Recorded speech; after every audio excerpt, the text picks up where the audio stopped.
चलो भाई, आ गए हैं एंगुलर एसएचएम का लेक्चर नंबर 7 लेके, है ना। तो लेक्चर नंबर 7 शायद होता, हम लोग मिस्टेक हुई है, वो करेक्ट कर लेंगे बाद में, फिक्र मत करो। चेक कर लेना बाद में एक बार, वो हम लोग चेक करके डाल देंगे, ठीक है। अभी जो लेक्चर है वो लेक्चर पूरा का पूरा एंगुलर एसएचएम पे बेस है ना। लीनियर वाला पार्ट पूरा ख़त्म करके यहाँ तक आए हैं। लास्ट वाला पार्ट सिंपल पेंडुलम पूरी तरह से किया, लॉ ऑफ सिंपल पेंडुलम किया, उसके बाद सेकेंड पेंडुलम किया। आई होप सो वो लेक्चर देखे आए होंगे।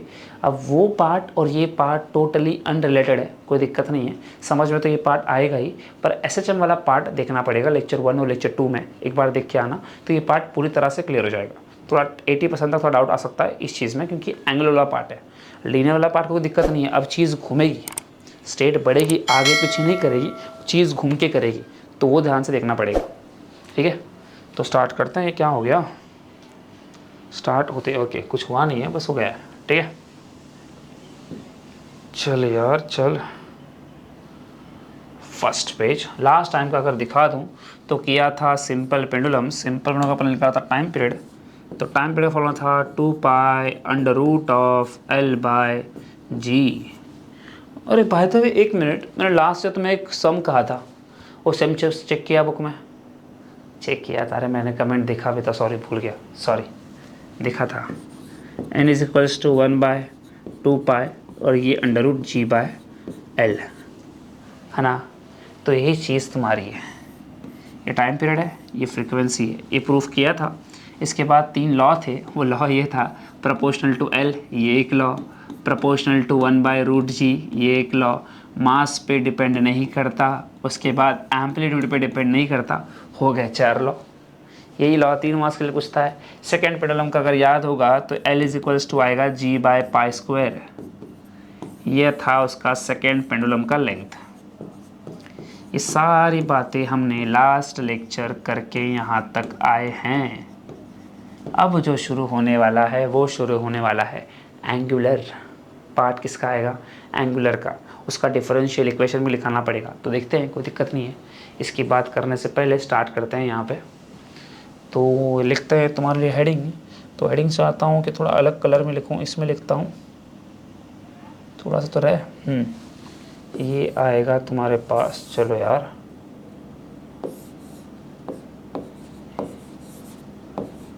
एंगुलर एसएचएम, है ना, चमक रहा है, हाँ सर चमक रहा है। लो जी हम आ गए हैं, लो जी हम आ गए हैं। चलो एंगुलर एसएचएम, तो ध्यान से बात समझना। एसएचएम का मतलब क्या होता है कि पार्टिकल अपने मेन पोजीशन के आगे पीछे ऊपर नीचे, ये होता है एसएचएम। और वो लीनियर वाली केस अब क्या आती है एंगुलर में। अगर मैं दिखाऊं पहले ही आंसर क्या आ सकता है, ध्यान से देख सकते हो, पर अगर किसी को पता होगा रीस्टोरिंग फोर्स जो था -kx, अब ये लीनियर में था। एंगुलर में अगर किसी ने बुरहान सर का रोटेशनल डायनामिक्स का लेक्चर देखा होगा तो बहुत बढ़िया तरीके से उसको याद होगा कि जो f है वो रिप्लेस होता है एंगुलर में, वो आता है टाउ। किस में आता है? टाउ। अब कांस्टेंट तो कांस्टेंट ही रहेगा।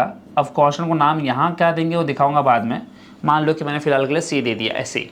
अब जो ये डिस्प्लेसमेंट था ये लीनियर था, एंगुलर में क्या आएगा? थीटा। अब इसका निकालना पड़ेगा डिफरेंशियल इक्वेशन, तो वो भी तुम्हें पता हो सकता है। याद आ रहा है ये वाला इक्वेशन? वो इक्वेशन ये लीनियर में था, ओमेगा स्क्वायर था ना, ये k/m, मैंने k/m लिखा है। तो जब एंगुलर की बात करूँगा तो ये बनेगा थीटा, ये dt² सेम, प्लस ये भी सेम, ये c आएगा, और ये मैं फ़िलहाल के लिए थीटा लिखता हूँ यहाँ पे। मुझे बस बताओ कि लीनियर में मास है, लीनियर में मास है, तो एंगुलर में जो मास का काम है वो कौन करता है? लीनियर के लिए क्या है? मास लिखा है, तो एंगुलर में मास की जगह कौन लेगा? मास की जगह ज़रा बताना। थोड़ी हिंट दूँ तो गैलीलियो का एक लॉ है, अभी तो बताओ। Moment of inertia, moment of inertia, तो ये फॉर्मूला है। अब यही फॉर्मूले यहाँ प्रूफ करने हैं, क्या ही फिक्र करने की ज़रूरत नहीं है। जब तक हम हैं क्या दिक्कत है? सर प्रशांत सर बोलते हैं ना, new Indian era is here then why fear. चल मेरे भाई, चल मेरे भाई, आ जाओ। एंगुलर एसएचएम की बात करते हैं तो यहाँ पे एक सपोर्ट ड्रॉ करता हूँ पहले। अब ये सपोर्ट के ऊपर लाइनिंग मार देता हूँ कि इस पे कोई तो एक डिस्क बना लेता हूँ, ठीक है।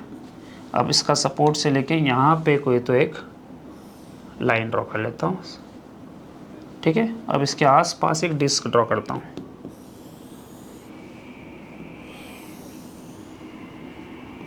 ठीक है। सेंटर में दिख रही है क्या? नहीं, थोड़ा सा अजीब दिख रही है, थोड़ा सा अजीब दिख रही है। तो पूरा डायग्राम ही हो गया। हाँ, तो मैं ही पूरा लाइन से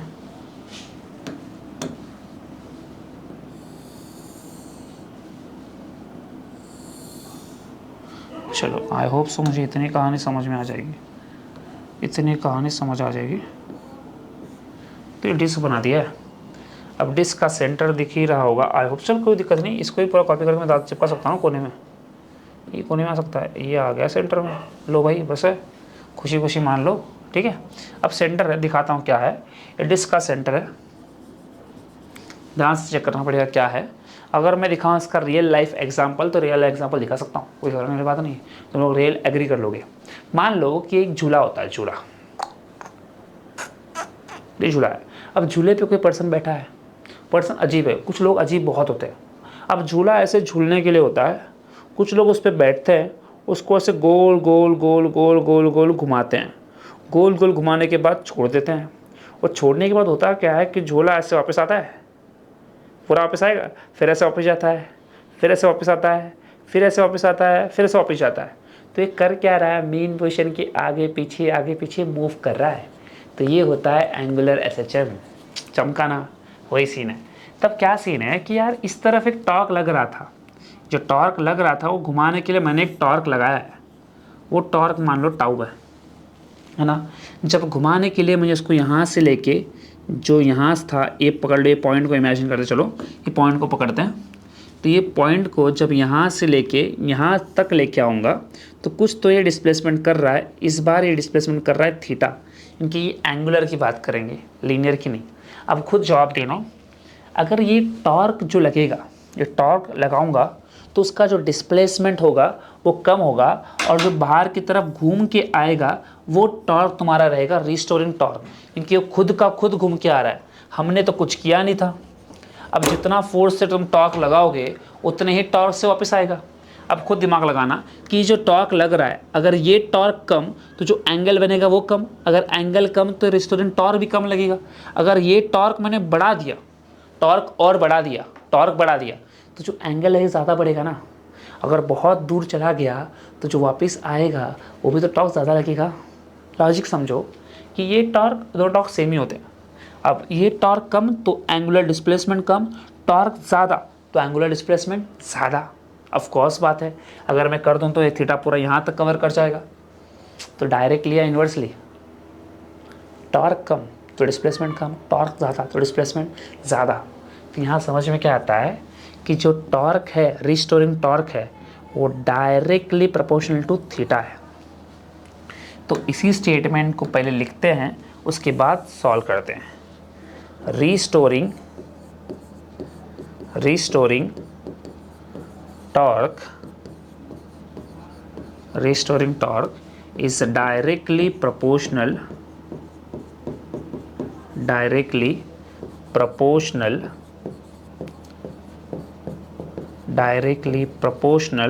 to angular displacement। पर अगर ध्यान से कोई समझदार होगा तो उसको बात पता होनी चाहिए कि रिस्टोरिंग टॉर्क ये डिस्प्लेसमेंट के अपोजिट होगा, क्योंकि डिस्प्लेसमेंट इस तरफ हो रहा है और टॉर्क लग रहा है पीछे।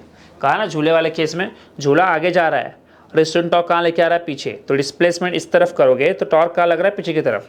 हम लोग बात किसी की कर रहे हैं? रिस्टोरिंग टॉर्क की, है ना।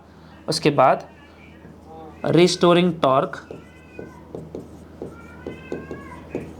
And displacement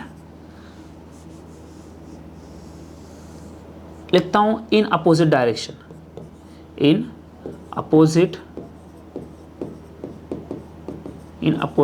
direction of displacement, opposite direction of displacement. Restoring torque opposite रहेगा किसके, डिस्प्लेसमेंट के। तो यहाँ जो बनेगा ये बनेगा टाउ, ये आएगा प्रोपोर्शनल, ये आएगा थीटा। इस बार भी एक चीज़ भूल रहे हो, प्रोपोर्शनल के साथ कुछ तो मिसिंग है, ज़रा बताना क्या मिसिंग है। समझ गए, रिस्टोरिंग है ना सर, तो ये माइनस कैसे बोल सकते हो। तो ये प्रोपोर्शनल गायब करने के बाद दो चीज़ें आती हैं, तो पहला आएगा इक्वल्स टू, पहला का आएगा इक्वल्स टू आएगा। अब इक्वल्स टू आने के बाद इसका जो आएगा ये आएगा यहाँ पे सी, क्या आएगा सी, ये थीटा ऐसे, ये माइनस साइन। इसी का कुछ नाम है, बहुत बढ़िया नाम है, दो नाम है, दोनों नाम लिख के देता हूँ। एक आता है torsional constant, C is called torsional constant और ट्विस्ट कांस्टेंट। एक क्या कहा, टॉर्शनल कांस्टेंट और ट्विस्ट कांस्टेंट। क्या कहा, ट्विस्ट कांस्टेंट। मुझे पता है सब के सब ट्विस्ट के ओर ही भागेंगे, भागो क्या दिक्कत है यार, ट्विस्ट ही बेहतर है, लिख लो कोई दिक्कत नहीं। अब ये आ गया तुम्हारा formula, tau is equals to minus C theta, हाँ है ना। पर हमें पता है कि अगर कोई पार्टिकल सिंपल हार्मोनिक मोशन करता है तो हमें पता है कि यार F proportional to minus x तो आना चाहिए, ये तो आना चाहिए। सेकेंड केस में जो प्रूफ किया हमने, tau proportional to minus theta आना चाहिए। मैम शायद अंदर नहीं बारी है, ठीक है, ये प्रोपोर्शनल माइनस थीटा। उसके बाद जो आगे बात करते हो ये भी प्रूफ करना था, F proportional to minus x, sorry a proportional minus x, तो यहाँ भी करना पड़ेगा ना। अब ये लीनियर वाला एक्सेलरेशन है, एंगुलर में सिंबल क्या आता है, alpha, alpha proportional to minus theta, ये भी तो प्रूफ करना है, प्रूफ करेंगे, सबर दिखाई नहीं है, सबर मैं दिखाता हूँ, सबर करना। पर जो हेडिंग डाल रहा हूँ अभी वो डाल रहा हूँ डिफरेंशियल इक्वेशन। क्या डाल रहा हूँ, डिफरेंशियल इक्वेशन। डिफरेंशियल इक्वेशन के हेल्प से सॉल्व करेंगे इसको, आगे समझ में आ रहा है। डिफरेंशियल इक्वेशन के हेल्प से सॉल्व करेंगे उसको, तो समझ आएगा क्या करना है, ध्यान समझ। हाँ, differential equation of angular SHM, इसी रास्ते में तुम लोग प्रूफ मिल जाएगा। Differential equation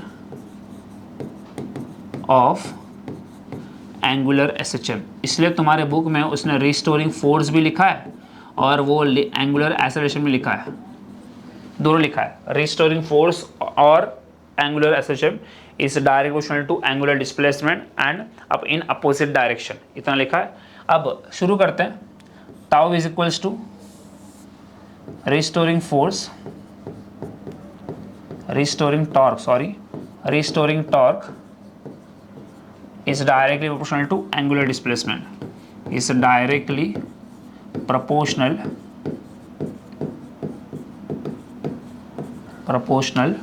to angular displacement। इतना काफ़ी है, तो जो फॉर्मूला लिखा था वो लिख लो, एंगुलर डिस्प्लेसमेंट, तो ये आएगा tau is equals to minus of C theta. ये हो गया इक्वेशन 1, चलेगा। आप रोज सेम काम करते जाते हैं, तो मुझे पता है, हाँ टॉर्क, वी नो दैट। एक टॉर्क का जनरल फॉर्मूला आता है, जनरल फॉर्मूला जो पढ़ा था डायनेमिक्स में, tau is equals to I alpha. लिखता हूँ तुम्हारे लिए, I is moment of inertia. I क्या होता है, मोमेंट ऑफ इनर्शिया, अगर पता ना हो तो आई क्या होता है, मोमेंट ऑफ इनर्शिया, और अल्फा होता है angular acceleration. Alpha is angular acceleration.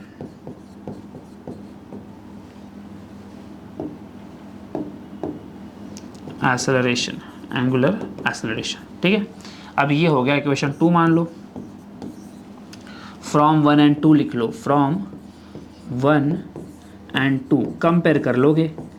Compare करते ही ये बनेगा I alpha equals to minus of C theta, चलेगा। अब क्या ही इक्वेशन तुरंत बन जाएगा, तुरंत। अब जो प्रूफ करना था ना, पहले वो प्रूफ दिखाता हूँ, उसके बाद इक्वेशन की तरफ जाता हूँ। इक्वेशन में जो प्रूफ कहा था ना कि मुझे लिखना था यहाँ पे alpha proportional to minus of theta, तो प्रूफ दिखाता हूँ, उसके बाद जाता हूँ उस इक्वेशन के पास। तो ये आई को नीचे भेज दो, तो ये हो गया alpha is equals to minus C theta by I. तो यहाँ लिखना C and I is constant, of course constant. अगर सी एंड आई कांस्टेंट है मेरे भाई तो उसको रिप्लेस कर देंगे ना नए कांस्टेंट से। तो यहाँ लिखता हूँ, तुम्हारे लिए पीछे लिखता हूँ, पीछे करता हूँ, पीछे करता हूँ, पीछे करता हूँ। तो ये आएगा alpha proportional to equals to minus C theta by I. और एक बार कॉपी किया तो लिखता हूँ सी एंड आई, और अब लिख के दे रहा हूँ आई इज़ कांस्टेंट। अब मुझे बताना, ध्यान से जवाब दे के बताना, मुझे आवाज़ आएगा, घबराना मत, तुम जवाब देना, मुझे आवाज़ आएगा। इक्वल्स टू है और दोनों भी कांस्टेंट है। इक्वल्स टू और कांस्टेंट को जब गायब करूँगा तो क्या आएगा? प्रोपोर्शनल। ऑफ कोर्स प्रोपोर्शनल जब तुम्हारे पास होता है तो दो चीज़ें आती हैं, इक्वल्स टू और कांस्टेंट। अब मेरे पास इक्वल्स टू और कांस्टेंट है तो क्या आएगा? प्रोपोर्शनल। तो alpha is proportional to minus of theta. Confuse नहीं होना, ये अल्फ़ा प्रोपोर्शनल में, तो ये तुम्हारा अल्फ़ा है और ये तुम्हारा प्रोपोर्शनल है, ये तुम्हारा अल्फ़ा है। ठीक है, अब बात करते हैं अपने डिफरेंशियल इक्वेशन की। तो लिखता हूँ, ये जो इक्वेशन कॉपी किया था ना, alpha equals to minus C theta, उसको और एक बार लिखता हूँ, लिखना उसको यहाँ लिख के देना चाहो तो उसको angular acceleration, angular acceleration is directly proportional to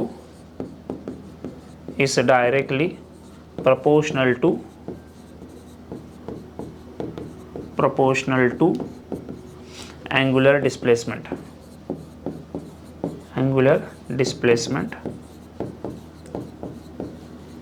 in opposite direction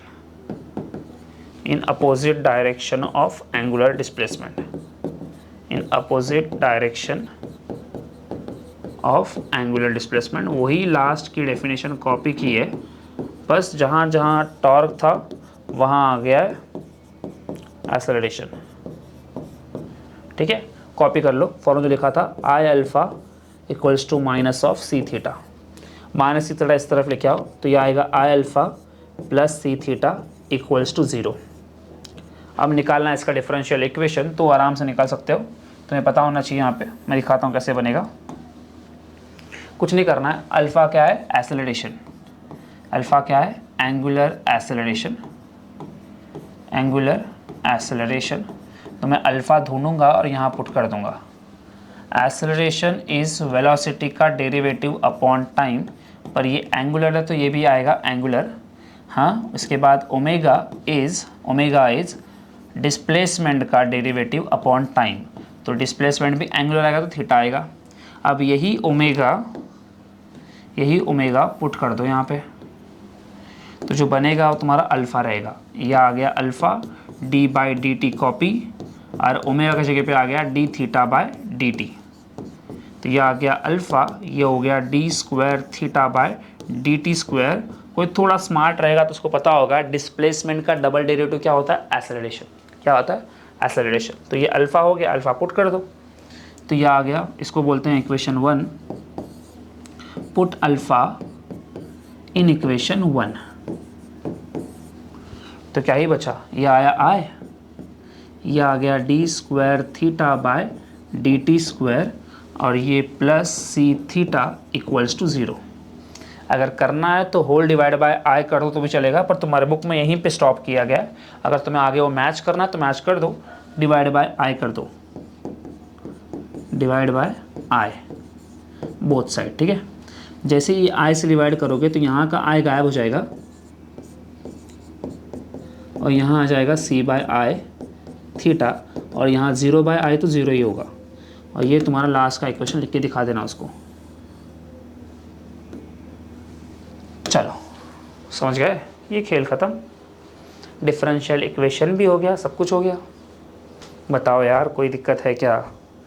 मुझे नहीं लगता कोई दिक्कत है। तो ये तुम्हारा एंगुलर सिस्टम वाला पार्ट खत्म हुआ है। एक बार ध्यान से देख लो, ध्यान से देख लो, है ना? ये है, देखो एंगुलर सिस्टम वाला पार्ट ये है, हाँ ये है।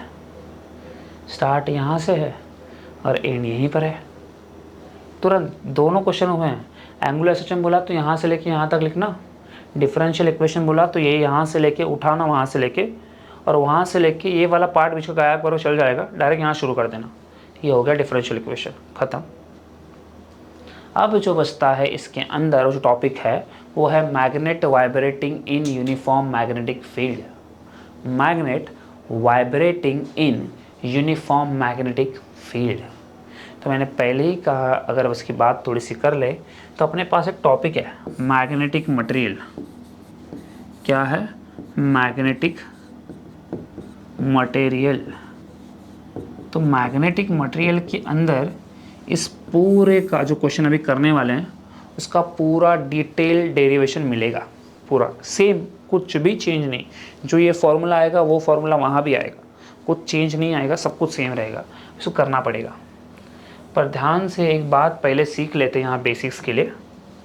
Torque, torque on dipole.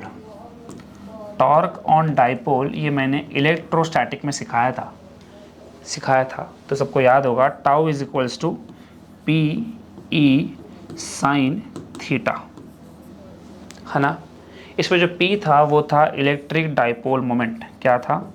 Electric dipole moment. ये जो सिखा रहा हूँ सीखो, समझिएगा क्यों। सर आप ऑस्ट्रेलिया स्टार्ट कर रहे थे, कहाँ पहुँच गए और फिर से एक बार इलेक्ट्रोस्टैटिक्स में, समझिएगा क्यों। और जो E होता था वो था इलेक्ट्रिक फील्ड। E क्या था? Electric field. अगर याद करना ही है इस P का फॉर्मूला तो P होता था तुम्हारा Q इंटू 2A। ये सेम काम थोड़ा इसको ऊपर लिख के दिखाता हूँ तुम्हें, ये लो, ये हो गया फॉर्मूला। तो एंगल किसका था? P और E के बीच का एंगल थीटा होता है, ठीक है। अब यहाँ जब बात करोगे मैग्नेट की, ये इलेक्ट्रिक फील्ड का था, डाइपोल का था। अब ये बात करोगे मैग्नेट की, तो अलग कलर से लिखता हूँ, तो ये आएगा मैग्नेट की। जो मैग्नेट में सब कुछ सेम रहेगा, ये चार्ज के लिए था, मैग्नेट के लिए टाउ टाउ रहेगा, और जो P है उसी जगह ले लेगा कैपिटल M। क्या लेगा? Capital M। इसको बोलते हैं मैग्नेटिक डाइपोल मोमेंट। क्या बोलते हैं? Magnetic dipole moment. इसका सिंबल तुम्हारे बुक में दिया गया है, जो दिया गया है म्यू। क्या दिया गया? म्यू। मैं वो म्यू नहीं लिख रहा क्योंकि आगे मैग्नेटिक मटेरियल में वहाँ पे भी कैपिटल M मिलेगा, म्यू नहीं मिलेगा। तो सोचना मत सर मार्क्स काट लेंगे एग्जामिनर। क्यों काटेंगे भाई? नहीं काटेंगे, वो M लिखोगे तो ही मार्क्स वैसे होगा। अब कॉपी कर दो, जो P था तो उसके जगह M आ गया, E है तो क्या आएगा? B। B क्या होता है? मैग्नेटिक फील्ड, और आगे थीटा सेम। तो इतना टॉर्क तुम्हारा सेम रहेगा, कोई दिक्कत। जो B है वो क्या है?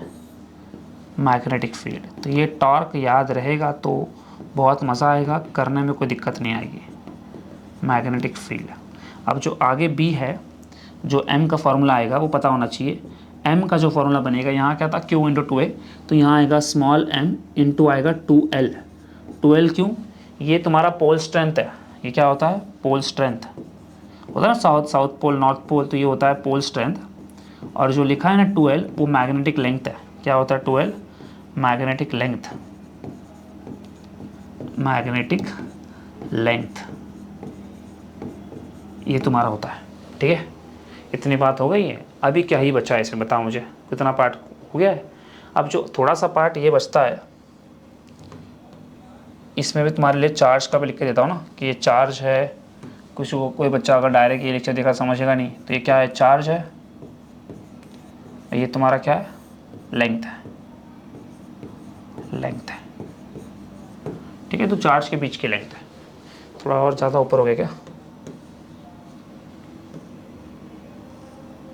लो, इस पेज को इम्पोर्टेंट कर देता हूँ।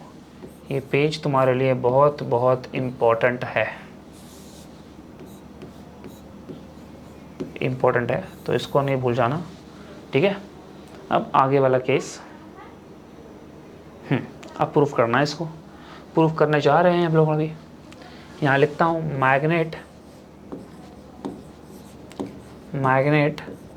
वाइब्रेटिंग, अरे magnet vibrating in uniform magnetic field. Uniform magnetic field, ठीक है। इतनी सी बात है। चलो, और इसमें कुछ तो एक चीज़ ऐड कर लेते हैं। इस जो पी की डायरेक्शन होती है इसकी होती है माइनस से लेके प्लस की तरफ। कहाँ होती है? माइनस से लेके प्लस, हमेशा याद रखना। Dipole always grow from minus से लेके प्लस। अब जब इसकी बात करोगे इस एम की डायरेक्शन, तो पता होना चाहिए नेगेटिव से पॉजिटिव, तो नेगेटिव क्या होता है? साउथ पोल, और पॉजिटिव क्या होता है? North pole. तो ये आएगा साउथ से लेके नॉर्थ। इतनी बात याद रखना। अब इसने कहा यूनिफॉर्म मैग्नेटिक फील्ड, तो मेरा मन कर रहा है कि यूनिफॉर्म मैग्नेटिक फील्ड ड्रॉ कर दूँ। पिंकी कलर लेते हैं, पिंकी। तो जब यूनिफॉर्म मैग्नेटिक फील्ड आएगी तो ये आ गई एक मैग्नेटिक फील्ड, कॉपी करके नीचे 3-4 कॉपी करते हैं, ज़्यादा कॉपी नहीं करते। ज़्यादा कॉपी करोगे डायग्राम अजीब हो जाएगी, ठीक है। ये आ गई और एक, 4 काफ़ी है। और यहाँ प्लेस करना है एक मैग्नेट। तो मैग्नेट को रेक्टेंगल से बनाता हूँ ना, मैग्नेट को रेक्टेंगल से बनाता हूँ, कलर चेंज करता हूँ, कलर लेता हूँ ऑरेंज, चमकेगा। तो ये आ गया एक मैग्नेट, जो बार मैग्नेट लेना था तो बार मैग्नेट लिया है। इसको घुमा देते हैं थोड़ा सा, ये घूम गया है। हाँ, अब ये आ गया तुम्हारा मैग्नेट एक मैग्नेटिक फील्ड के अंदर, पूरी तरह से मैग्नेटिक फील्ड के अंदर आ गया। अब इसके पोल वगैरह ड्रॉ करते हैं। पोल वगैरह ड्रॉ करने के लिए एक डॉटेड लाइन लेते हैं इसके अंदर से, सेंटर पॉइंट ये पकड़ के सेंटर पॉइंट तक एक लाइन ड्रॉ कर लेते हैं। अरे नहीं होगी, चलो थोड़ा ऊपर लेता हूँ, यहाँ से लेके यहाँ ले लेता हूँ। आ गया। अभी इस पोल का नाम दे दो, साउथ पोल, नॉर्थ पोल, ठीक है। अब इसमें कुछ नहीं है, तुम्हें पता होना चाहिए कि ये मैग्नेटिक फील्ड क्या है? बी है। इस नॉर्थ पोल की पोल स्ट्रेंथ होती है +m, साउथ की होती है -m। लिख के दिया था 1 मिनट पहले, ठीक है। अब टॉर्क की बात करनी है तो ध्यान से बात अगर देखोगे तो सब पे कोई भी चार्ज अगर इलेक्ट्रिक फील्ड में आता है तो उस पर एक फोर्स लगता है, तो होता है E = F/q। अगर कोई एक मैग्नेट भी मैग्नेटिक फील्ड में आएगा उस पर भी क्या लगेगा? फोर्स। तो जो फोर्स होता है मैग्नेटिक फील्ड का फॉर्मूला, फोर्स क्या होता है? Q × E होता है ना। तो जब ये फोर्स मैग्नेट के लिए आएगा तो E की जगह B आएगा और Q की जगह क्या आएगा? M। अगर पोल स्ट्रेंथ पॉजिटिव तो जिस तरफ मैग्नेटिक फील्ड जाएगी उस तरफ ही फोर्स जाएगा। अगर पोल स्ट्रेंथ नेगेटिव हो गई तो मैग्नेटिक फील्ड का राइट है तो फोर्स का आएगा पीछे। तो साफ साफ देख के अगर बताएगा कोई मुझे तो बोलेगा सर ये पोल स्ट्रेंथ पॉजिटिव है, मैग्नेटिक फील्ड भी आगे है, तो ये जो फोर्स आएगा ये आगे आएगा। और इस फोर्स की अगर वैल्यू की बात करें कि ये फोर्स कितना होगा, तो ये फोर्स आपको पता होगा, ये होगा mb। कितना होगा? mb। और सेम फोर्स इस तरफ भी आना चाहिए, तो यही फोर्स इस तरफ भी आएगा ऐसे, और ये भी तुम्हारा क्या रहेगा? mb ही रहेगा। अगर किसी के मन में आ रहा है सर -mb क्यों नहीं, तो -mb नहीं हो सकता मेरे भाई, क्योंकि तूने माइनस का मतलब उल्टा दिखा दिया है, उल्टा दिखा दिया है, तो वो सेंस ही नहीं बनता, सेंस नहीं बनता, ठीक है। अब इतनी सारी बातें लिख दी हैं तो ये बातें कर लेते हैं थ्योरी में लिखते हैं थोड़ा सा। अब इसका लेंथ तो पता ही है। अब जो डायपोल मोमेंट सिखाया था ना प्लस से लेके माइनस, तो उसको ड्रॉ कर लेते हैं लगे हाथ। तो ये आ गया प्लस से लेके माइनस की तरफ डायपोल। अब दिख ही रहा है कि कुछ तो एंगल बन रहा है मैग्नेटिक फील्ड के साथ, तो लिख दिया theta.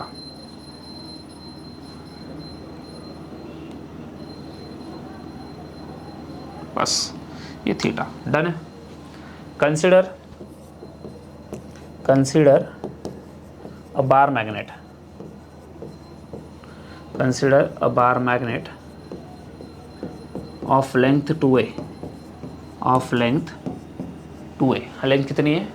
2a, of length 2a, of length 2l है ना। कंसीडर लेंथ लिखी नहीं है पर लेंथ लिखना कि 2l है, पूरा 2l है। पूरा कितना है? 2l। यहाँ से लेके यहाँ तक का पूरा लेंथ कितना है? 2l। तो ये आ गया 2l। Consider a bar magnet of length 2l place in uniform magnetic field B, uniform magnetic field B, uniform magnetic field B, ठीक है। उसके बाद force acting on bar magnet, force acting on bar magnet, जो तुम्हें पता होना चाहिए कि जो फोर्स लिखा है वो लिख के दिया है, वो आता है F = mb।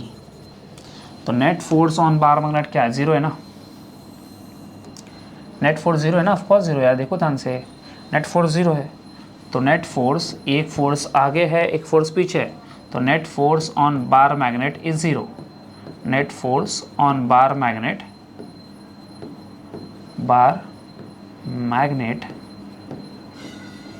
इज 0।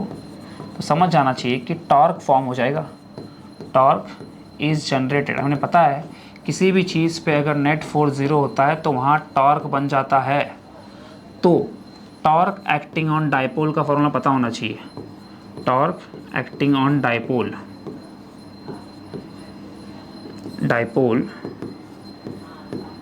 ये होता है tau is equals to mb sine theta. मैं दिखाता हूँ क्या है, इसको थोड़ा गायब करता हूँ। चलो इसको थोड़ा गायब करता हूँ, ठीक है, गायब करता हूँ। अब जैसे ही ये डाइपोल ऐसे टेढ़ा है ना, ये टेढ़ा होके ऐसे घूम के ऐसे आके बैठ जाएगा। इस तरफ एक टॉर्क लगेगा, पर ये टॉर्क लगाया मैंने नहीं है। टॉर्क मैंने लगाया बिल्कुल नहीं लगाया, बिल्कुल भी नहीं लगाया। ये टॉर्क ऑटोमेटिकली मगर ऐसे आके बैठ जा रहा है।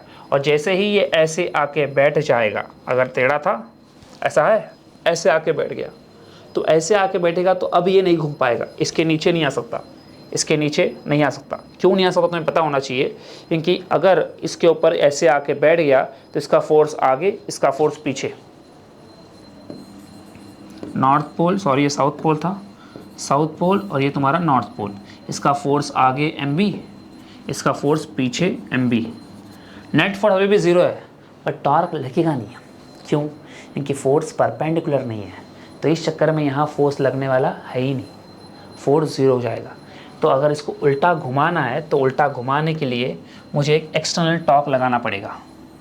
ये टॉर्क मैंने लगाया है और ये जो लग रहा है ये रिस्टोरिंग टॉर्क है, क्योंकि ये टॉर्क लगाया मैंने, उसको वापस घुमाया, वापस घुमाने के बाद छोड़ दिया, छोड़ के वापस आ रहा है।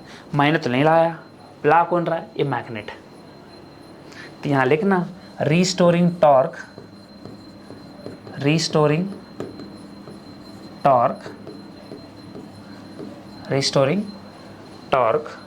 Acting on bar magnet. जो बार मैग्नेट पे रिस्टोरिंग टॉर्क लग रहा है उसका फॉर्मूला तुम्हें पता होना चाहिए, वो लिख के दिया था 1 मिनट पहले, tau is equals to mb sine theta, लिख के दिया था। अब ये रिस्टोरिंग टॉर्क है ना, रिस्टोरिंग टॉर्क है, तो इसका जो फॉर्मूला यहाँ आएगा वो आएगा minus sign. Negative sign indicates displacement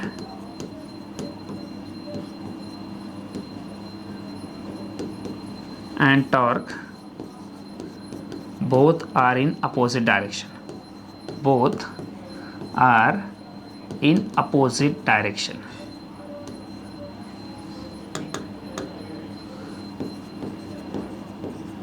Opposite direction. ठीक है। अब पता होना चाहिए कि एंगल बहुत स्मॉल बनेगा जब घुमाओगे इसको, तो जो एंगल बहुत स्मॉल मान लोगे तो लिखना sine theta is nearly equals to theta, तो tau is equals to minus mb theta. चलेगा? एंगल की बात करें तो माइनस साइन के साथ लिखा है, आगे मैग्नीट्यूड लिखो तो माइनस गायब कर देगा डायरेक्ट, ठीक है। अभी वी नो दैट, हमें इसका भी टाइम पीरियड निकालना है ना, तो we know that tau is equals to I alpha. तो ये है तुम्हारा इक्वेशन 1, ये है इक्वेशन 2। जब तुम्हारे पास इक्वेशन 1 और 2 दोनों तैयार हैं,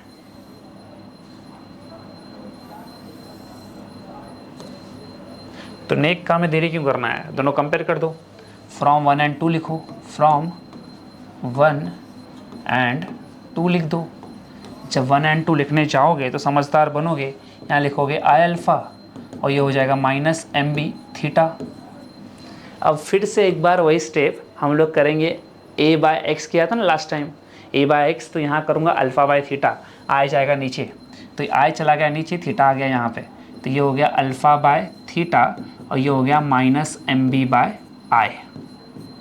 अब इसको डालूँगा डब्बे में,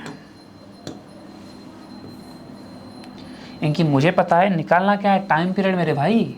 और टाइम पीरियड क्या होता है, 2 पाई बाय ओमेगा ना, तो ओमेगा ढूंढ के पुट कर दूंगा तो काम खत्म हो जाएगा। तो सॉल्व करते हैं। अब वी नो दैट अब जो लीनियर के लिए फॉर्मूला है acceleration is equals to minus omega square x for linear, किसके लिए ये लीनियर के लिए। फॉर एंगुलर के लिए चेंज क्या होगा वो चेक करो।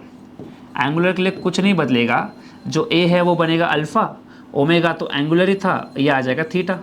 अब थीटा आ गया नीचे तो ये हो गया अल्फ़ा बाय थीटा, ये हो गया माइनस ओमेगा स्क्वायर, ये हो गया इक्वेशन 2। इसको भी बॉक्स कर दो, तुम्हें पता है बॉक्स क्यों कर रहे हैं, क्योंकि ये सेम काम करके आए हैं हम लोग यहाँ पे। अब फ्रॉम 1 and 2 लिखो फिर से एक बार, from 1 and 2, 1 and 2 compare 1 and 2 किया था क्या पहले से, 1 and 2 दो बार हो गया तो ये 3 और 4 आएगा। क्या दिक्कत है, 3 और 4 करें ना, ये 3 और ये 4 है ना, ये 3 पकड़ लो, ये 3 और ये 4, तो ये हो गया तुम्हारा 3 और ये हो गया तुम्हारा 4। फ्रॉम 3 and 4 थोड़ा पीछे करता हूँ क्योंकि यहाँ करके मतलब है नहीं अभी, तो 3 and 4 करोगे तो यहाँ कर लेते हैं, कोई दिक्कत नहीं है। यहाँ लिखना minus omega square equals to minus M B by I ना, तो ओमेगा स्क्वायर घर पे देखो, तो ये माइनस वाला पार्ट गया, तो यहाँ जो ओमेगा स्क्वायर की वैल्यू आई है वो आई है एम बी बाय आई। तो यहाँ लिखता हूँ omega square equals to M B by I. अब स्क्वायरिंग कर लेना, स्क्वायरिंग करते ही स्क्वायर रूट ले लेना, क्योंकि मुझे ओमेगा से काम है, तो स्क्वायर रूट लोगे तो ये आएगा omega under root of M B by I. और यहाँ लिखना टाइम पीरियड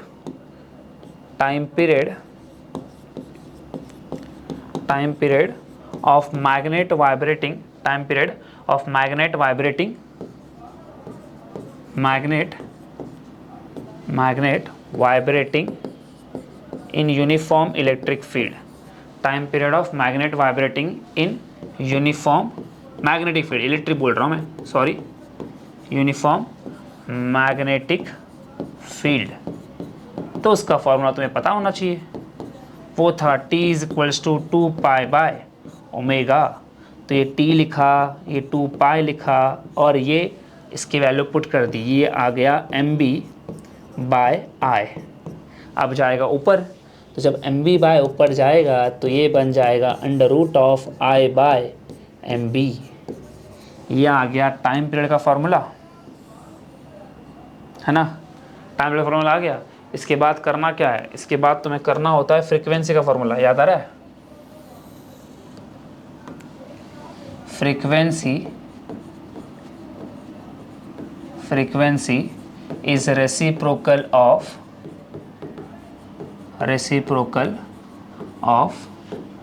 टाइम पीरियड। तो जो लिखा है उसका बस उल्टा कर दो मेरे भाई, उल्टा कर दो। तो ये n लिखा इस उल्टा, तो 2 पाई का उल्टा क्या आएगा 1 बाय 2 पाई, और i बाय एम बी का उल्टा क्या आएगा एम बी बाय आई, तो ये भी फॉर्मूला को डब्बे में डाल दो। चलो ये चीज़ भी हो गई ख़त्म। देखो यहाँ से शुरू किया था, ये सारी बातें कवर करा दी थी, ये पेज ब्लैंक है, मैं नोट्स बनाते हुए दिक्कत देगा तो उसको हटा देता हूँ। चल भाई तो कल्टी मार। हाँ ये शुरू हो गया यहाँ से, ये टॉर्क वाला हिस्सा, देखो टॉर्क वाला हिस्सा, टॉर्क पूरा किया, फिर उसका डिफरेंशियल इक्वेशन वाला पार्ट उसके अंदर ही था, और ये शुरू हो गया तुम्हारा बेसिक जो सिखाया वो, इसको याद रखना, ये इंपॉर्टेंट लिखा है ऊपर भी, वही लिखा था और एक बार में, ये मैग्नेट वाइब्रेटिंग पूरा चमक रहा है।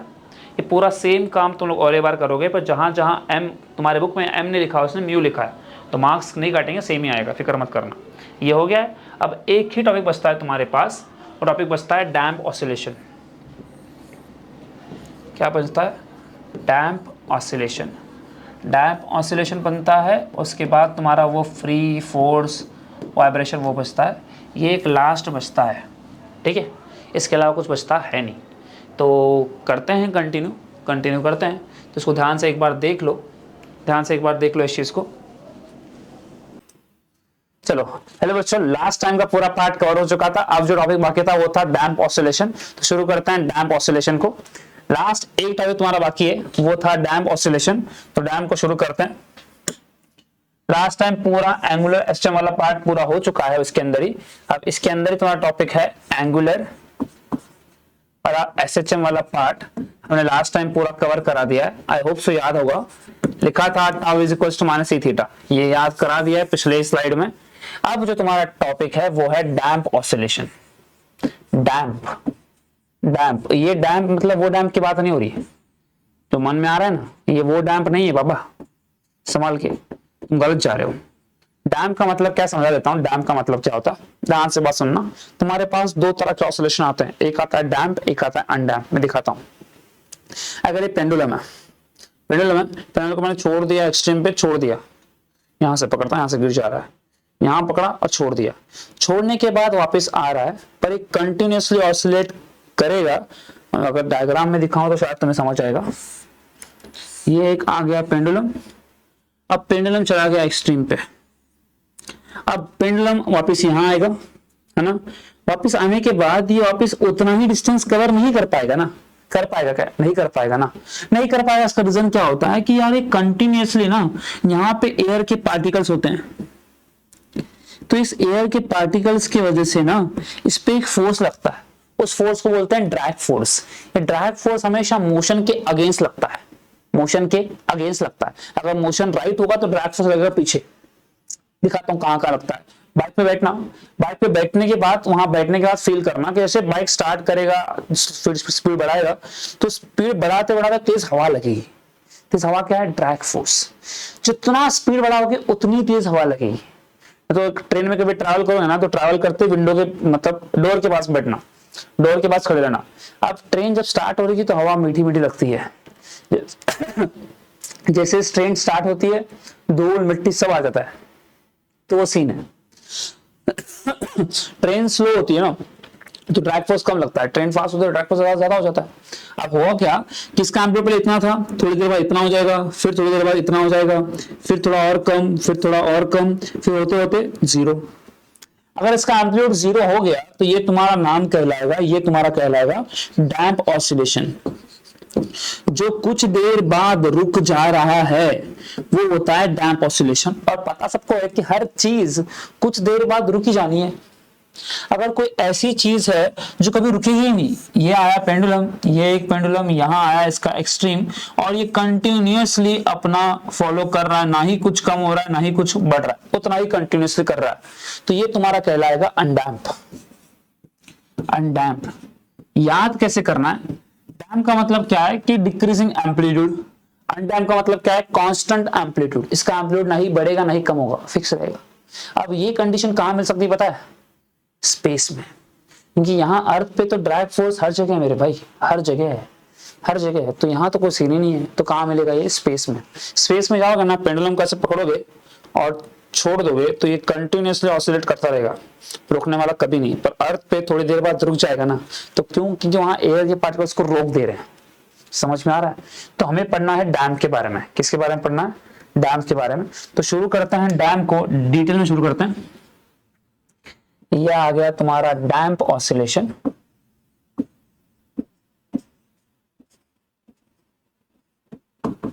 डैम्प ऑसिलेशन, ठीक है। बात करते हैं डैम्प ऑसिलेशन को। तुम्हारे जो बुक में एक्सप्लेन किया गया उसने एक डायग्राम बनाई है, प्रॉपर लेवल की डायग्राम बनाई है। उस डायग्राम को ड्रॉ करते हैं। डायग्राम को ड्रॉ कैसे करते हैं देखते हैं। यहाँ पे उसने एक ब्लॉक लिया है, ये आ गया एक block, colour colour which colour, colour colour which colour, ये आ गया ब्लॉक। इस ब्लॉक को अटैच किया एक स्प्रिंग से, और स्प्रिंग को अटैच किया एक फिक्स सपोर्ट से, और इस ब्लॉक को अटैच किया एक नई चीज से, उसको बोलते हैं वेन। क्या बोलते हैं, वेन। मैं दिखाता हूं वेन का मतलब क्या होता है। ये वेन,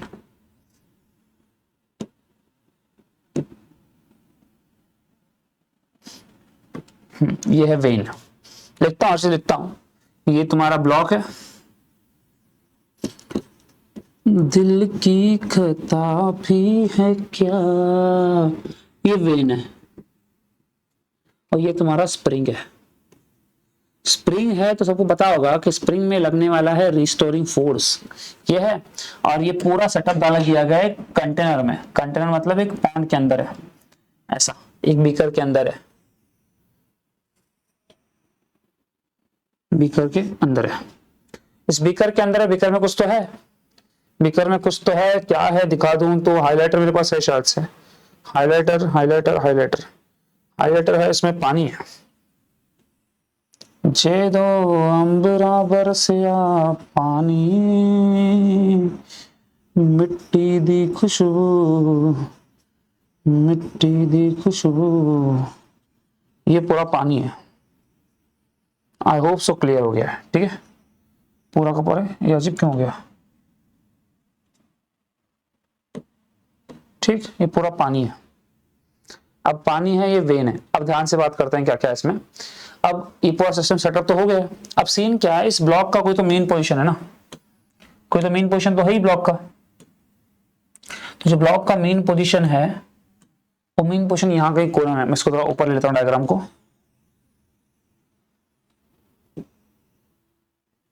ज्यादा देखा चोर से नमोर से, ये तो एक्सेस बना दिए, रेफरेंस लाइन बना दिए जस्ट फॉर, इसके लिए रेफरेंस लाइन है,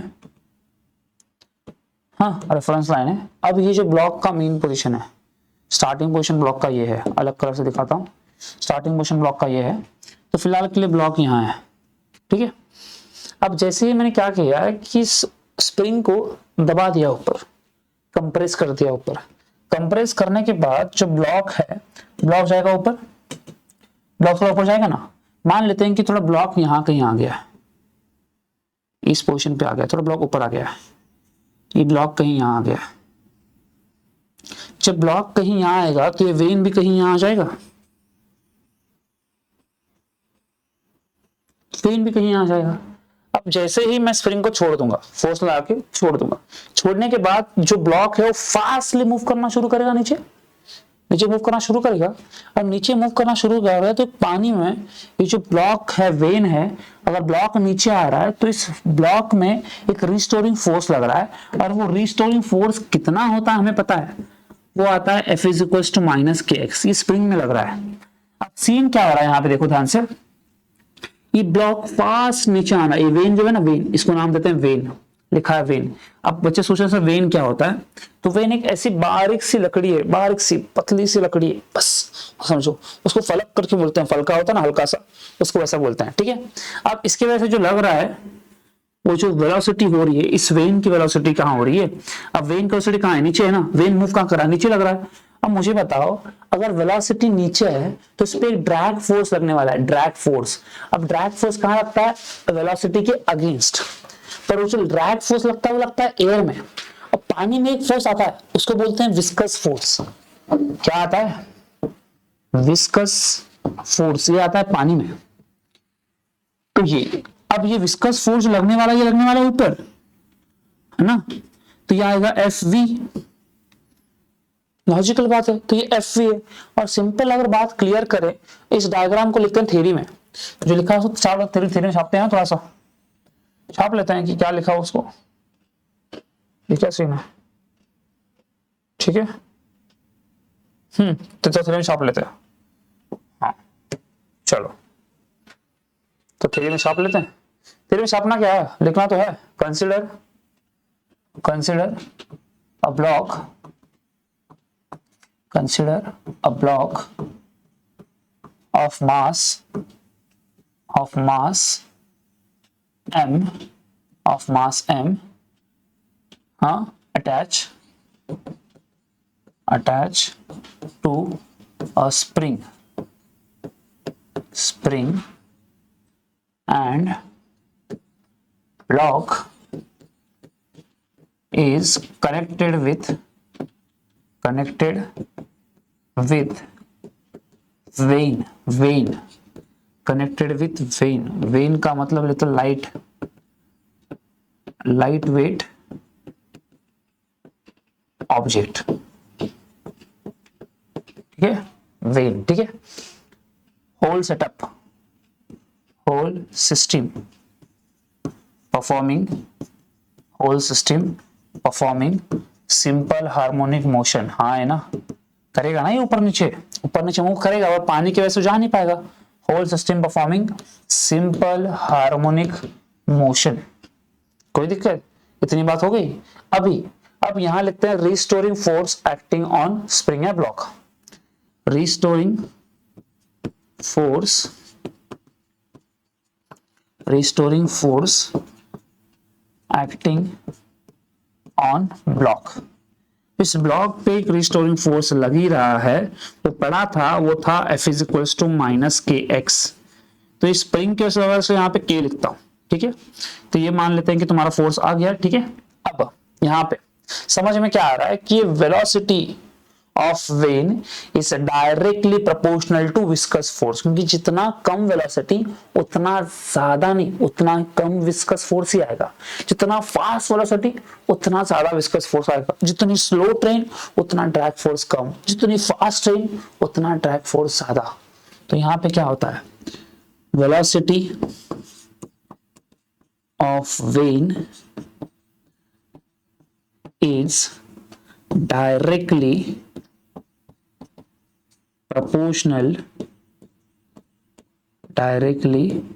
proportional to viscous force। वैसे वो फील करना है ना, तो फील करने के लिए ऐसे एयर में हाथ हिलाओ, हिला पा रहे हो, तकलीफ नहीं हो रही।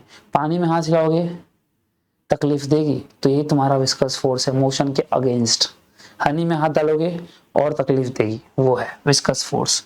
तो ये आएगा विस्कस फोर्स, क्या लिखा मैंने, F v is proportional to v, है ना। पर ध्यान से नोटिस कर रहे हो तो ये एफ वी कहाँ है, ऊपर है ना। ड्रैग फोर्स कहाँ लग रहा है, विस्कस फोर्स कहाँ लग रहा है, ऊपर लग रहा है। और वेलोसिटी कहाँ है, नीचे। साइन क्या आएगा, माइनस। नेगेटिव साइन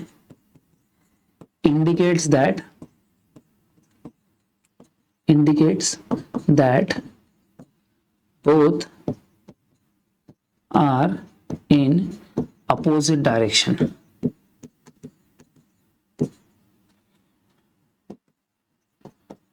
जदों देखा मोह से, ठीक है। तो यह आ गया एफ वी माइनस, चलो बचपन से बात सिखाई ना, प्रोपोर्शनल दो चीजें आती हैं, तो ये आएगा इक्वल्स टू, ये माइनस तो कॉपी करते हैं। जो कांस्टेंट आएगा वो है बी, क्या है, बी। इस बी का नाम लिखता हूं अलग कलर से, मेरा मन करा अलग कलर से लिखूं। इस बी को बोलते हैं डैम्पिंग कांस्टेंट। क्या बोलते हैं, डैम्पिंग कांस्टेंट, डैम्पिंग कांस्टेंट, ये सीन है, ठीक है। इसको बोलते हैं डैम्पिंग कांस्टेंट। ये बात क्लियर।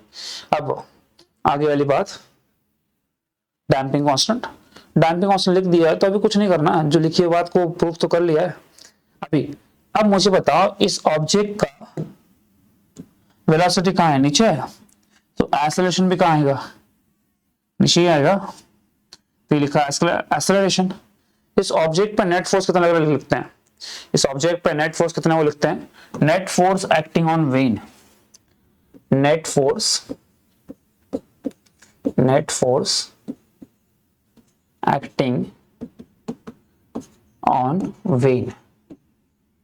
तो पता है कि इस पे दो फोर्स लग रहे हैं, ये लिखा मैंने एफ, दो फोर्स लग रहे हैं, एक लग रहा है एफ के और एक लग रहा है एफ वी, दोनों को ऐड कर दूंगा तो ये वेक्टर एडिशन है। तो उससे वेक्टर ज्यादा नहीं, फिलहाल का समझ लो, मैग्नीट्यूड की बात करें फिलहाल तो ये आ गया एफ के लिख के रखा है माइनस के एक्स, है ना। एफ वी भी लिख के रखा था माइनस बी वी, ये कॉपी किया माइनस बी वी, है ना। उसके बाद लिख दो according to Newton second law, according to Newton second law, Newton second law के हिसाब से एफ क्या होता है, एम इंटू ए होता है ना। तो ये आ गया F is equals to M into A. ये इक्वेशन 1 है, ये इक्वेशन 2 है। तो फ्रॉम 1 एंड 2 लिखे, जहां जहां एफ दिख रहा है वहां एम ए डाल दो, तो ये आएगा M A equals to minus के X minus B V equals to, तो हो गया। अब माइनस वाला टर्म यहाँ लेके आओ, माइनस वाला टर्म यहाँ लेके आओ, तो ये बनेगा एम ए, ये आएगा प्लस बी वी, ये बनेगा प्लस के एक्स इक्वल्स टू 0। ओके, हाँ। Acceleration is change in velocity upon time, change in velocity upon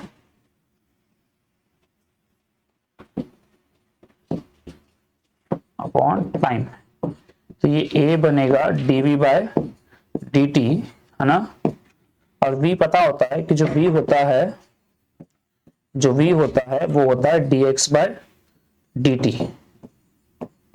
v की जगह क्या लिख दिया, dx बाय dt लिख दिया है, तो d और d क्या हो जाएगा, d स्क्वायर x बन जाएगा। तो जो तुम्हारा एक्सेलरेशन बनेगा वो बनेगा d square x by dt का स्क्वायर, है ना। क्या बनेगा, d square x by dt square. तो यहाँ पुट कर दूंगा एक जगह पे, और v पता ही है, v कितना होता है dx बाय dt। अब पूरा हो गया, पुट कर दो, तो ये बन गया m, ये बन गया d square x by dt का स्क्वायर प्लस b तो कॉपी किया, ये बन गया dx बाय dt, और ये लिख दिया प्लस kx इक्वल्स टू। अब ये तुम्हारा फाइनल इक्वेशन है। इसके बाद जो है उसका प्रूफ तुम्हारे पास नहीं है। प्रूफ तुम्हारे पास क्या, सीबीएसई आईसीएसई वहां पे भी सिखाते नहीं, दिखाता हूँ क्या सीन है वो, ठीक है। प्रूफ क्या है, इसके बाद का जो इक्वेशन है, मुझे यहाँ से x की वैल्यू निकालनी पड़ेगी ना, जो x दिख रहा है x निकालना पड़ेगा। जो x निकालोगे, जो x का आंसर आएगा कुछ अजीब सा दिखता है, ध्यान से देखना। x is equals to a e minus B T by 2m। ये e का मतलब क्या होता है, ऑयलर नंबर होता है ना, एक्सपोनेंशियल फंक्शन वो है, और ये आएगा cos omega dash t plus five. सबको पता होना चाहिए कि किसी भी इक्वेशन के जो आगे होता है वो होता है उसका एम्पलीट्यूड। तो इसको बोलना पड़ेगा कि इसका एम्पलीट्यूड क्या है। तो बात पता होती है कि जो एम्पलीट्यूड निकलता है वो ये पूरा एम्पलीट्यूड है। तो लिख दो यहाँ पे, ये आ रहा है A E minus B T by 2m। तो दिख रहा है वो मास है, ये पूरा टर्म है। इसमें दिख रहा है टाइम आ रहा है, टाइम आ रहा है मतलब क्या हो रहा है, एम्पलीट्यूड क्या हो रहा है, डिक्रीज हो रहा है, धीरे धीरे कम हो रहा है। अब इसमें ओमेगा डैश दिख रहा है, ओमेगा डैश भी इसमें कुछ अलग सा होता है, वो भी यहाँ लिखना पड़ेगा। यहाँ लिखते हैं omega dash angular frequency, angular frequency omega dash. जैसे तुम्हें वहां पता होता है कि जो ओमेगा बनता है वो बनता है अंडर रूट के बाय एम, है ना। तो ये यहाँ जो बनता है उसकी अगर बात करें तो जो ओमेगा डैश यहाँ बनेगा, ये बनेगा under root of K by M minus B by 2m का होल स्क्वायर।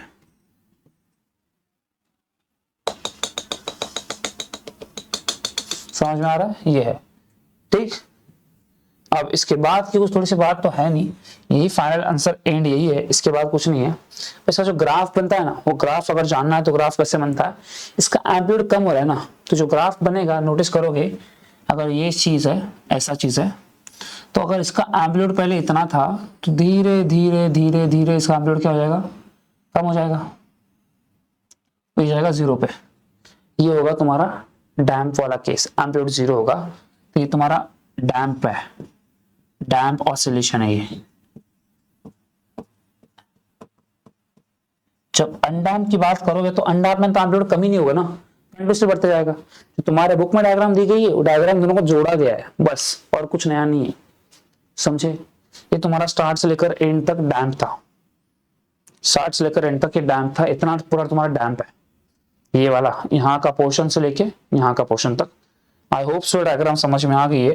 अगर ये हाईलाइट पोर्शन अजीब लग रहा है तो गायब कर देते हैं। ओहो, हाईलाइट में तो ये भी चला जाएगा, देखते हैं क्या क्या गायब होता है। ओह सही था यार, पर पानी दिखेगा कैसे, पानी दिखना चाहिए ना, इसलिए मैं तो हाईलाइट जो करता हूँ वो हाईलाइट करने के लिए सही सा पेन लेते हैं।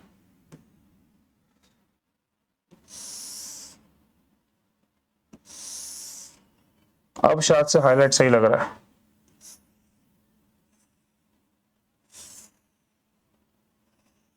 ये पानी दिख रहा है ना, इसलिए ऐसा लग रहा है पेंटिंग कर रहा हूं, क्या बोलते हो। पानी दिखाने के लिए कुछ भी कर सकता हूं ना मैं, पानी है करके, तभी तो ड्रैग फोर्स आएगा, तो नहीं आएगा ना। बस ये आ गया पानी, अभी चमक रही है, डायग्राम भी चमक रहा है, सब कुछ चमक रहा है, ठीक है। इतना था, ये हो गया डैम्प। इसमें दो टॉपिक बचते हैं जो थ्योरी होते हैं, जो थ्योरी में ये तुम्हारे पास टॉपिक दिए गए हैं। चलना भाई, हो गया तेरा काम, हाइलाइटर खत्म, तेरा काम हो गया, चल तो पलटी मार। टॉपिक जो बचते हैं वो यहाँ बचते हैं तुम्हारे पास एक टॉपिक है फ्री वाइब्रेशन, क्या है, फ्री वाइब्रेशन। दूसरा है force vibration, force vibration. Third तुम्हारे पास बनता है तुम्हारा सबका फेवरेट, जो है रेजोनेंस। 3 टॉपिक्स तुम्हारे पास हैं। इस 3 टॉपिक को समझने के लिए कुछ ज्यादा इमेजिन नहीं करना, तुम्हें बस एक इमेजिन करना है कि कोई तो झूला इमेजिन करना है, बस झूला है, कुछ भी चीज पेंडुलम इमेजिन कर लो तो भी चल जाएगा। अब सीन क्या है कि झूला या कुछ भी चीज इमेजिन करते हैं, हर एक चीज के पास खुद की एक नेचुरल फ्रिक्वेंसी रहेगी। क्या रहेगी? Natural frequency. अब नेचुरल फ्रिक्वेंसी का मतलब क्या होता है? जिस फ्रिक्वेंसी से हर पार्टिकल वाइब्रेट कर रहा होता है। अगर कोई पर्सन झूले पे बैठा है ऐसे ऐसे, कोई तो एक पेड़ डाउन कर देता हूं, ठीक है, ये झूला पेड़ है, झूला बनाता हूं, 1 मिनट सबर करो।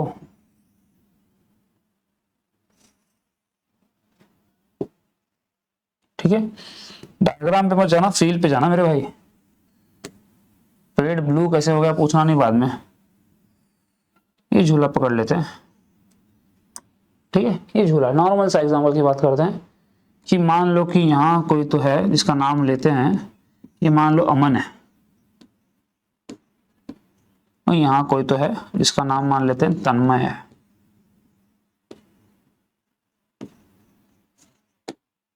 अमन तन्मय, ऐसे नाम याद आ रहा है सबका दिए, ठीक है। अब सीन क्या है कि तन्मय ने अमन को धक्का मार के छोड़ दिया, धक्का मार के छोड़ दिया। धक्का मार के छोड़ने के बाद झूला कंटिन्यूअसली अपनी फ्रीक्वेंसी से क्या कर रहा है? आगे पीछे मूव कर रहा है। मतलब झूले के पास खुद की एक नेचुरल फ्रीक्वेंसी है, उससे वो कंटिन्यूअसली ऑसिलेट कर रहा है। जो नेचुरल फ्रीक्वेंसी से वाइब्रेट कर रहा होता है उसको ये बोलते हैं फ्री वाइब्रेशन। इसमें कोई फॉरेन पार्टिकल का इंटरफेयर होने वाला नहीं है, तो ये होता है फ्री वाइब्रेशन। तो यहां जो आता है वो वर्ड आता है natural frequency.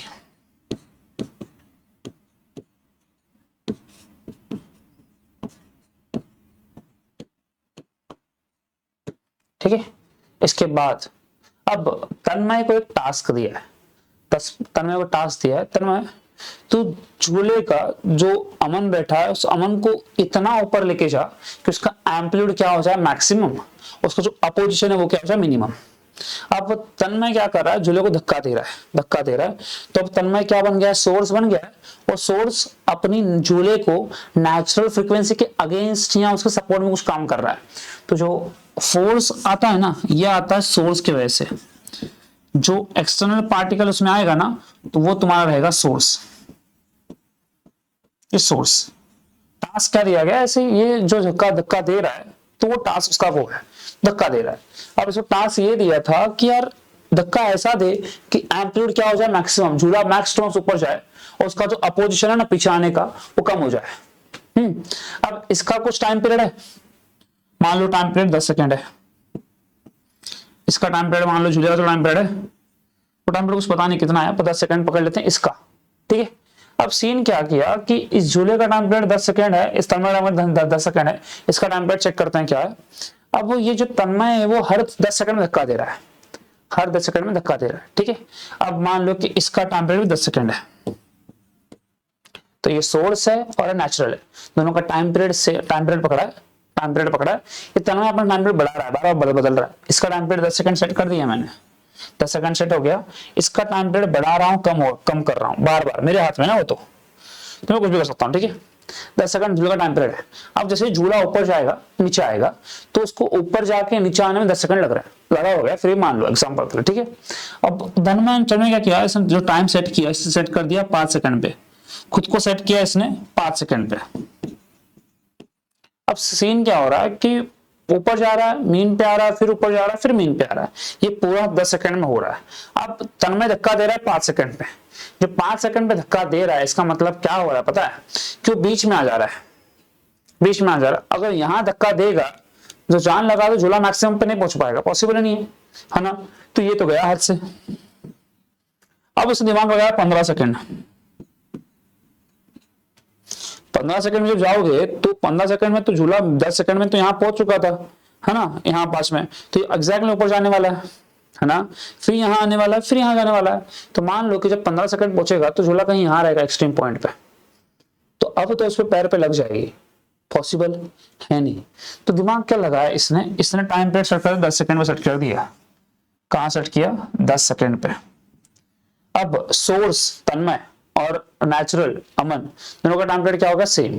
Time period same होता है, नोटिस क्या कर रहा है कि हर 10 सेकंड में वो यहाँ आ रहा है, या 10 सेकंड में यहाँ आ रहा है, मैक्सिमम पे पहुंच रहा है तो 10 सेकंड में, तो धक्का दे रहा है यहाँ पे, झूला ऊपर जा रहा है, फिर 10 सेकंड बाद यहाँ आ रहा है, 10 सेकंड बाद ही आएगा। क्यों ऐसा होगा?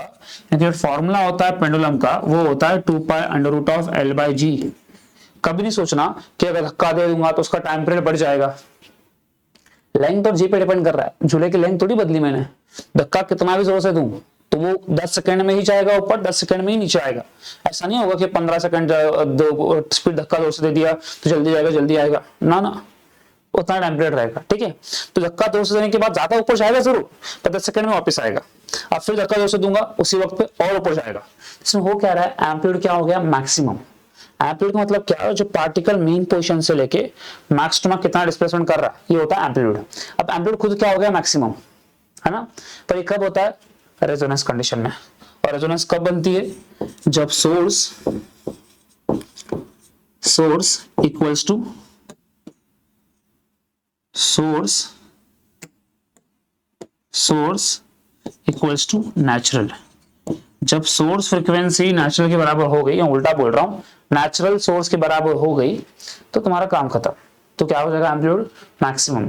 अगर इसके एग्जांपल की बात करें तो हमारे पास बहुत तरह के एग्जांपल आएंगे इसके अंदर, बहुत तरह एग्जांपल तो सुने होंगे। रेजोनेंस वहां पे भी होता है। आर्मी वाले, जो आर्मी वाले होते हैं ना, आर्मी वाले कभी भी ना ब्रिज वगैरह पे मार्च नहीं करते। इसका रीजन रेजोनेंस बताऊंगा, सबर। उसके बाद जो एक ओपेरा सिंगर मोस्टली फीमेल होते हैं ना, एक फीमेल गाना गा रही होती है करके गाना गा रही होती है, जैसे गाना गाती है सामने वाला जो कांच की बोतल टूट जाती है, ये भी रेजोनेंस की वजह से। उसके बाद भोपाल की गैस ट्रेजेडी हुई थी, भोपाल में गैस ट्रेजेडी हुई, याद आएगी तुम लोगों को, सबको से सुना होगा। उसमें हुआ क्या था, जैसे वो गैस का ब्लास्ट कुछ तो हुआ था, तो उस चक्कर में उसके 2 किलोमीटर या 5 किलोमीटर के रेंज में अराउंड उसमें सारे विंडो के जो शीशे थे ना, कांच सब टूट गए थे। इसके पीछे का हाथ भी क्या है? रेजोनेंस। सबका रेजोनेंस ही है, क्योंकि यहाँ पे इस अर्थ पे या हर जगह पे यूनिवर्स में हर चीज मैटर से बनी है, पार्टिकल से बनी है, और हर पार्टिकल अपने मेन पोजीशन पे कंटिन्यूसली वाइब्रेट कर रहा होता है। सबके पास एक नेचुरल फ्रीक्वेंसी है। अब जैसे ही वो आर्मी वाले प्रॉपर सिंक में होते हैं, तो जो ब्रिज है उसके पार्टिकल्स वाइब्रेट कर रहे होते हैं, उनकी नेचुरल फ्रीक्वेंसी और आर्मी वाले की जो नेचुरल फ्रीक्वेंसी, सोर्स फ्रीक्वेंसी है, वो एग्जैक्टली हो जाती है मैच। जैसे मैच हो गई, जो एम्पलीट्यूड ऐसे ऊपर नीचे हो रहा था, एम्पलीट्यूड यहाँ तक था उसका, अब एम्पलीट्यूड खुद मैक्सिमम हो गया तो तोड़ के बाहर आ जाएगा। एम्पलीट्यूड क्या होता है? ये मेन पोजीशन से मैक्सिमम डिस्प्लेसमेंट, और एम्पलीट्यूड खुद मैक्सिमम हो गया तो आ जाएगा बाहर। पर कब? जब ब्रिज की नेचुरल फ्रीक्वेंसी और आर्मी वाले की सोर्स फ्रीक्वेंसी क्या हो जाएगी? मैच, तब हो जाएगा एम्पलीट्यूड मैक्सिमम और ब्रिज क्या हो जाएगा? कोलैप्स। इसलिए लोग नहीं करते। सेकंड, ओपेरा सिंगर फिजिक्स इस्तेमाल कर रहा है। क्या कर रहा है कि जैसे वो गाना गा रही है, वो सोर्स फ्रीक्वेंसी है और वो एग्जैक्टली उसी फ्रीक्वेंसी से गाना गा रही है जिस फ्रीक्वेंसी से वो ग्लास की फ्रीक्वेंसी वाइब्रेट कर रहा है, ग्लास वाइब्रेट कर रहा है, मतलब नेचुरल फ्रीक्वेंसी से। तो ओपेरा सिंगर की सोर्स फ्रीक्वेंसी और ग्लास की नेचुरल फ्रीक्वेंसी क्या हो गई? मैच। तो ग्लास क्या हो गया? कोलैप्स। अब ग्लास की फ्रीक्वेंसी को मैच करना आसान है, इसलिए वो जैसे ही गाना गा रहा होता है ना, मतलब गाना गा तो ग्लास टूट जाता है। अब वहां पे भोपाल का भी सीन ऐसे ही था, से गैस निकला तो उसका फ्रीक्वेंसी निकला, सारे ग्लास से मैच हो गया, टूट गया। सवाल अजीब नहीं पूछना कि ग्लास की फ्रीक्वेंसी कितनी होगी, फ्रीक्वेंसी कितनी होगी, ये सवाल ही गलत है। तो फ्रीक्वेंसी कंटिन्यूसली बढ़ाते जाओ, जिस फ्रीक्वेंसी पे ग्लास टूट गया वो कौन सी फ्रीक्वेंसी? Natural frequency. नहीं टूटा, अच्छा फ्रीक्वेंसी नहीं, समझे वो सीन। और एक साइंटिस्ट था जिसका नाम था निकोला टेस्ला। उन्होंने क्या बनाई थी? उन्होंने एक मशीन बनाई थी जिसको बोलते हैं अर्थक्वेक मशीन। ऑलमोस्ट 4 इतनी सी थी। उन्होंने उस मशीन से ना विदाउट कोई इंस्ट्रूमेंट यूज करे, कुछ भी यूज करे, एक 4th फ्लोर की बिल्डिंग गिरा देती। उन्होंने एग्जैक्टली क्या पता है? जो बिल्डिंग के रॉड, सलिया, कंक्रीट सबका जो था ना पार्टिकल्स, वो पार्टिकल कंटिन्यूसली वाइब्रेट कर ही होते हैं। उन्होंने एग्जैक्टली उस मशीन से जो नेचुरल फ्रीक्वेंसी थी ना सब पार्टिकल्स की, वही फ्रीक्वेंसी के पार्टिकल्स को बाहर निकाला, फ्रीक्वेंसी बाहर निकाली। तो नेचुरल फ्रीक्वेंसी सोर्स फ्रीक्वेंसी क्या हो गया, मैच, ब्रिज कोलैप्स, पूरा बिल्डिंग नीचे। कुछ मिनटों में ही हो गया था काम, ज्यादा वक्त लगा नहीं था उस चीज को, आराम से पूरा मशीन बंद हो गई थी। मशीन तो आजकल तुम लोग क्या भरोसा भाई, स्कूल को ये कर दोगे, तो वो सीन है, वो नहीं है। हम लोग भी ना चाहे तो स्टेडियम है ना, स्टेडियम में अगर मैच देख रहे हो तो पूरा स्टेडियम को नीचे गिरा सकते हैं। कैसे क्या, 100 लोगों को चुनो, 100 लोगों को बोलो भाई एक साथ ताली बजाओ, एक साथ, जैसे एक साथ ताली बजाओगे तुम्हारी फ्रीक्वेंसी क्या हो जाएगी, सोर्स फ्रीक्वेंसी, जो ब्रिज है वो क्या है, नेचुरल फ्रीक्वेंसी, हो जाएगी फ्रीक्वेंसी मैच, सबके सब निस्सनापुत, समझे। पर सीन क्या है कि ये पॉसिबल नहीं है, कोई ना कोई तो एक अजीब होगा, काला कांडी वाला होगा ही होगा, जो बीच में कुछ ना कुछ कर ही देगा, तो सिंक प्रॉपर होगा ही नहीं, इस चक्कर में मैच नहीं होगा। और मैच करना इतना आसान नहीं है, हर एक चीज प्रॉपर होनी चाहिए, समझे। तो ये तुम्हारा होता है रेजोनेंस, जहां पे कब बनता है ये, source frequency is equals to natural frequency, match हो गई, ब्रिज हो जाएगा, कोलैप्स, हर चीज हो जाएगी, एम्पलीट्यूड क्या होगा, मैक्सिमम। तो यहां तुम्हारा पूरी तरह से ऑसिलेशन हो गया एंड, अब बचता है सिर्फ और सिर्फ इसका न्यूमेरिकल सीरीज।